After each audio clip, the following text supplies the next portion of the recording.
Dando continuidade, então, à nossa matérias, né, que é história, segundo ano, página... Só um minutinho. Aqui onde estamos. Sim. Página 27, continuidade da Revolução Puritana. Qual a representação disso para a nossa história, né? Então, nós estamos no século XVI para o século XVII, não especificamente no século XVII, onde acontece a Revolução, né? 1640, 1648. Porém, né, a revolução, como toda outra revolução, é o cume, né, de fatos que ocorrem na história. Uma revolução ela é um descontentamento com a ordem em geral, né, coisa que nós conhecemos pouco aqui no Brasil, né? Revolução no sentido de mudanças, né? Quando você fala em revolução, né, você pode até inclusive falar, né, cara, né, a respeito, por exemplo, né, eu vou fazer uma revolução em minha vida, não é verdade? O que é fazer uma revolução na sua vida? Seria você mudar a sua vida. E para isso você tem que agir contra si mesmo, não é verdade? Ah, eu quero fazer um regime. Beleza, então fecha a boca. Não come. Eu quero fazer, eu quero viajar pro exterior. Eu não tenho dinheiro, cara. Ah, mas é difícil. Não, não é difícil, não. Deixa de comprar um par de tênis que você já tem 10.000 deles, né? Deixa de comprar uma camiseta porque já tem um monte, né? Deixa de fazer isso, deixa de fazer aquilo, junta dinheiro e viaja, né? E assim, você tem que lutar contra si mesmo, né? Porque às vezes você tem, no primeiro exemplo, você tem o hábito de comer o que não é preciso, e na segunda você tem o hábito do consumo que também não é preciso. Você é consumista por natureza, né? Natureza a qual você se adaptou, não natureza da sua biologia, natureza biológica, né? Então, são coisas que vem a palavra, né? Intervém a palavra, né? Revolução. A Revolução Puritana, então, ela foi uma das primeiras revoluções de cunho político-social. Político-social. Porque as revoluções políticas, elas ocorrem, né, ao longo da história, desde quando a política se faz política. Ou melhor, desde quando a política se faz, né, presente dentro de vamos colocar, administração pública, o Estado. Então, nós temos lá o Egito Antigo, as sociedades ali né, que se formaram no Oriente Médio, os mesopotâmicos ali, né? Nós temos daí no nosso Ocidente a Grécia e seu expansionismo, né, político e militar. Depois nós temos Roma, que primeiro vem o militar, depois o político, né? E assim vai. Depois nós temos a Idade Média, né? Que é a intervenção, primeiro, a formação de uma instituição teocêntrica, Deus como centro, né? Fazendo-se política. Então, uma instituição teocêntrica se torna política, né? Que para mim, como historiador e teólogo, né, uma união, né, que, na minha opinião, assim, não deveria ter existido. Política é uma coisa, religião, política, assim, digo, como eu falei, na questão governamental de um Estado, né, administrar os bens, né, da comunidade. Política é uma coisa, religião tem que ser outra, né? Não que na religião não exista uma política, que também existe, é claro, né? Mas as finalidades têm que ser diferentes, né? Até porque contradiz, né, o princípio do cristianismo, né? O se tomar o poder, o se administrar por intermédio desse poder, né? Se for cristão, nós chegamos ao quê? Qual o modelo político nós chegamos? Nós chegamos à igualdade, né? Seríamos pensar numa, vamos colocar assim, numa, não num comunismo especificamente, mas num socialismo, sim, né? O que, por sua natureza, de uma certa forma, né? Por sua natureza, não concentra ou não busca, né, uma filosofia religiosa. Que louco, né? Contradição, né? Por que tem que haver contradição? Pois uma é próxima da outra. Entendes? Então, e não é. A política é desigual. Ela, ela se diz crédula, mas ela é incrédula. Ela só se diz crédula porque o que ela necessita é o número de fiéis, de votantes, né, que acreditam em Deus. Então ela chega a ser mentirosa, né? Ela além de mentirosa, ela de uma certa forma ela como se diz, quando uma pessoa faz o que não corresponde com a sua fala, sabe o nome? Né? Enfim, a política é tudo basicamente quase tudo de ruim. Quando você fala em política administrativa estatal, estadual ou federal, seja lá qual for. Então, a igreja nunca deveria ter se metido nessa. Mas fazer o quê, né? Aí nós temos aonde nós estamos. Nós chegamos na Idade Moderna, então, né? E esse chegar na Idade Moderna, né, que é o complicado. Por quê? Porque nós temos aqui, ó, claro, sempre, né, trazendo assim, toda a matéria aqui, ó, com a professora Juliana Bezerra, né? Então, sempre fazendo referência, nunca tomando de forma alguma, né? Ô, professor, por que que você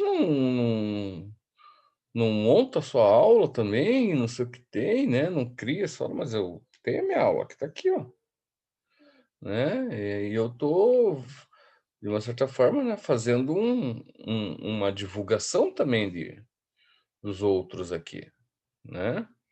Ah, tem minhas aulas também em PowerPoint, mas por que não fazer essa ponte? Não é por questão de não ter aula, ter eu tenho, né? Além do mais, também tem uma apostila lá com vocês, lá que nós estamos seguindo ela e condiz com tudo isso aqui, né? Não tem, por que não, né? Além do mais, essa professora aqui, ela tem né, ela faz uma didática muito interessante, né? Linear e interessante, né? Então, nós temos lá os antecedentes que nós vimos ontem, né? Mas não custa dar uma lembradinha aqui o que que é, né? Que é um direito, né? A Revolução Puritana é um efeito direto da Reforma Protestante, como havíamos comentado ontem, né? As necessidades da burguesia e aristocracia rural que passaram por intenso desenvolvimento comercial. Então, o que que aconteceu? Né? É a transição de de um modelo medieval para um modelo, né, de história moderna, que ó, né, desenvolvimento comercial. Essa burguesia, aristocracia real, rural, né, pertencia ao campo, né, onde se concentrava, né, os serviços e a Idade Média, né? A Idade Média, a primeira coisa que você pensa na Idade Média, nós pensamos no quê? Né? Num mundo afastado dos grandes centros, que aos poucos foi sendo reativada, a economia dos grandes centros foi sendo reativada. Mas o que aconteceu de tão louco assim que se afastou o pessoal? Oh, a violência. Bárbaros, os bárbaros chegaram, né? Os bárbaros, sim, a violência, sim, né? Nos grandes centros, destruíram tudo, tá? Então, quando nós pensamos, por exemplo, lá na, na nossa história lá, na história do Ocidente, então nós temos que relevar que a igreja também, eu gosto de fazer isso, eu gosto sempre de mostrar as coisas das diversas, né? A história é um caleidoscópio. O que é um caleidoscópio? São várias visões, né? Várias formas de você ver a história, né, cara? Vários com diferentes cores, né? Com diferentes formas. Isso é uma coisa do ser humano, isso é coisa do aristotélica, né? Aristóteles, né? Aristóteles não, ele trabalha um conceito do uno dentro de um todo, mas é muito doido, né? Até mesmo Aristóteles é um dos filósofos, vamos colocar assim, que busca, né, ou melhor, influencia muito, não só o Aristóteles, mas principalmente Aristóteles influencia muito o cristianismo, né? Muito, muito o cristianismo. Platão também, mas Aristóteles mais ainda, né, com a ideia do corpo como matéria e a alma como forma. Olha que doideira, cara. Então nós somos isso, nós somos uno, nós não nos dividimos corpo. Isso é verdade. Ninguém tá aqui, a alma tá ali, né? Ô, cara, vamos aí, não posso que minha alma foi fazer como? Foi tomar um sorvete no McDonald's. De forma alguma, né, cara? Nós estamos, isso é junto, né? É claro que quando nós acreditamos nesse processo, né? Respeito os que não acreditam e pensam que o ser humano é apenas um ser humano material e pronto, né? Enfim, então o que acontece? Então, esse pensamento, né? O que foi ainda resguardado da história, né? O que foi guardado, o que foi, vamos colocar assim, velado, né? Velado, guardado, cuidado, que nós temos desse passado, do grande passado, né, da nossa ciência, do nosso conhecimento lá no mundo grego, romano, do Ocidente, né, que é ainda a forma do Ocidente, foi guardado pela Igreja nesse momento de, né, de barbaridades, vamos colocar assim, de destruição total. Você acha que os caras... Primeiro, o que os caras iam fazer com um livro, seja lá qual o livro que for, né? O que os caras vão fazer com o livro se os caras não sabem ler? Os caras iam tacar fogo mesmo, né? Boa parte das ruínas da Grécia Antiga foram destruídas pelos bárbaros do leste e oeste europeu, né? Por quê? Porque não professavam também a fé daquele momento ali. E foram aos poucos, tá, se convertendo, né, pelo quê? Pela insistência e persistência e coragem, né, dos religiosos daquela época, senão o mundo teria entrado num caos maior ainda do que se conheceu que foi. Tá? Então, essa aristocracia aqui, a burguesia, se fez no momento onde as coisas estavam acalmadas, calmas, e começaram aos poucos sair das cidades e voltar aliás, sair dos campos e voltar para as cidades. Então, aqui, ó. Aqui é o campo, né? E aqui as cidades. Uma coisinha bem bobinha aqui, né? Onde eram as cidades na Europa? Eram as cidades litorâneas, né? Que margeavam, né? Davam margem, melhor dizendo, ao mar Mediterrâneo. Então, várias cidades aqui, né? Eu não sei desenhar, né? Várias cidades aqui.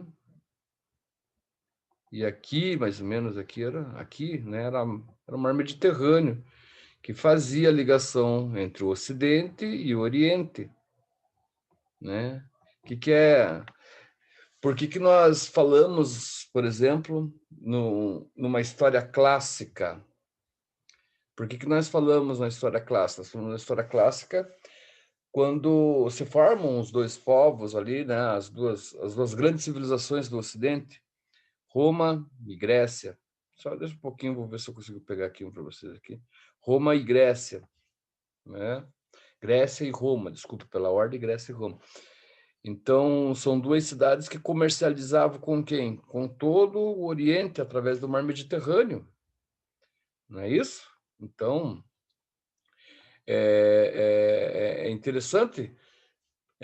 Nós vemos o conceito de cidades. Depois, daí você tem aquela questão, aquele momento onde a Idade Média, né, pela violência que se instaura do ano de 400 para frente, até o ano mais ou menos 1000, né, onde a violência predomina, essas cidades deixam de existir.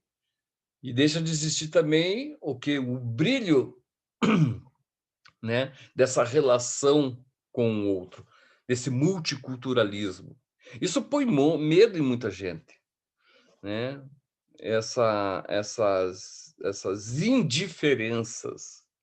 Já notaram isso? As indiferenças dão medo em muita gente, né? Então, nesse momento agora, quando nós voltamos então para as cidades, quando eles saem dos campos e vão para as cidades, começa a brilhar toda uma florescer ou reflorescer, né? Toda uma cultura. Olha só que doideira, não é à toa que se chama, por exemplo, a idade moderna, se chama a idade, né, do renascimento. Essa palavra vocês já devem ter ouvido em outras aulas de história, né? O renascer, o renascimento. Isso é fantástico, né?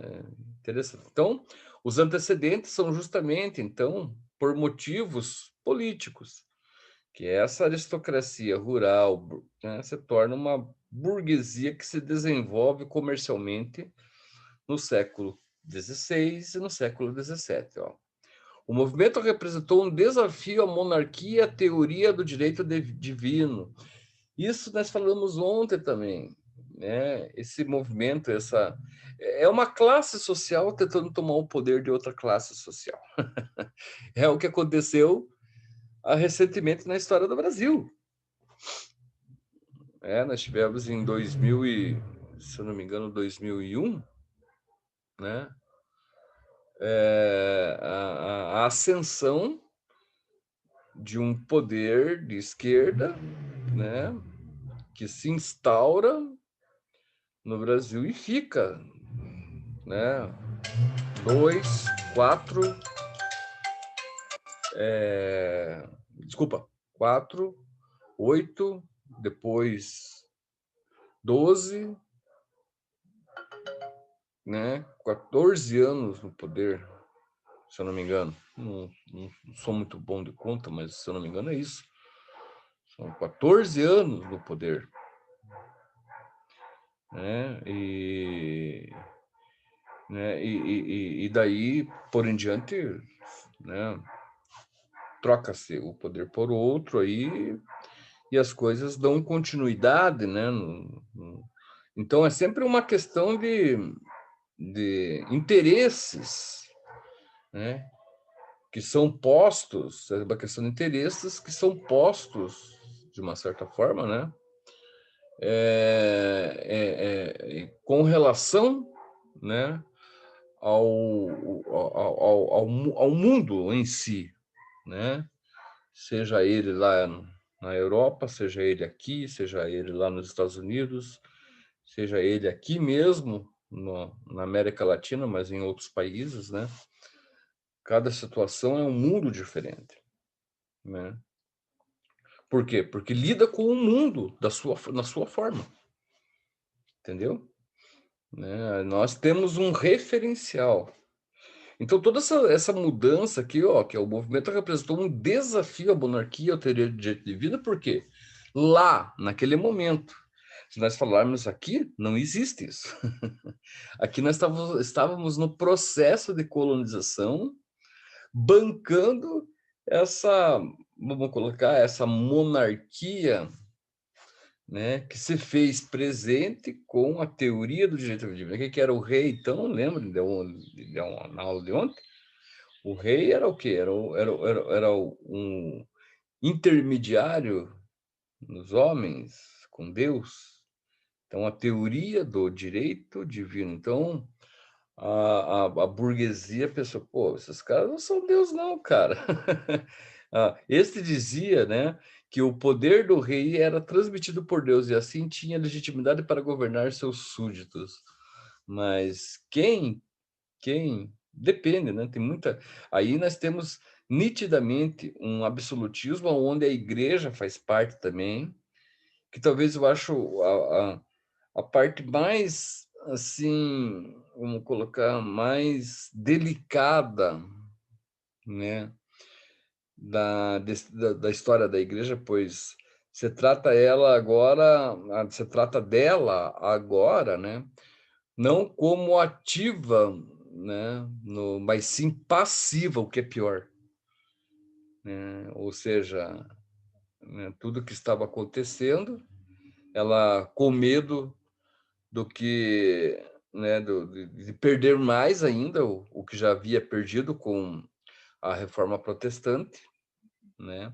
A contra-reforma foi apenas uma tentativa né, de calar, né, de preconceituar, né, enfim, né, de negligenciar Lutero, mais Lutero do que os outros, né, mas acabou não acontecendo isso, né, porque o Lutero teve o apoio, lembre, você sabe disso, de quem? Do rei da Alemanha, senão a coisa teria sido diferente, teria ido para a fogueira assim como outros foram, né? E aqui, quando nós falamos aqui da reforma protestante, aqui, quando nós falamos a respeito aqui da Revolução Puritana, nós falamos sobre a questão, né, do direito divino em relação ao quê? Em relação à formação religiosa da Inglaterra ali, que era, né, entre os anglicanos e os calvinistas. Tá? Nós vimos isso ontem também, né? Então, de fato, a Revolução era uma insurreição religiosa, política, social e econômica. Estava em guerra interesses parlamentares, monarquistas e representantes de diversos grupos protestantes da Inglaterra. Que maneiro isso, né? Eu havia falado isso ontem, né? Então, como que a religião, nesse momento, ela... Até então, se você pensar, por exemplo, a religião na Idade Média, ela era intocável, né? Não se discutia, ou não se colocava, ou não se transmitia a religião, não se fazia isso, né, com um viés político direto ligado à questão da sociedade.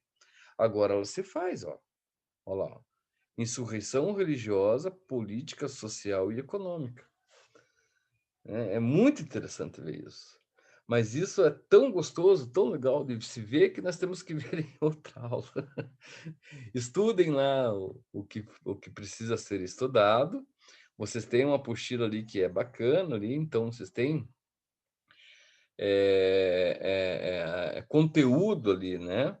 E como eu falei, qualquer coisa estou à disposição. Então, um bom final de semana.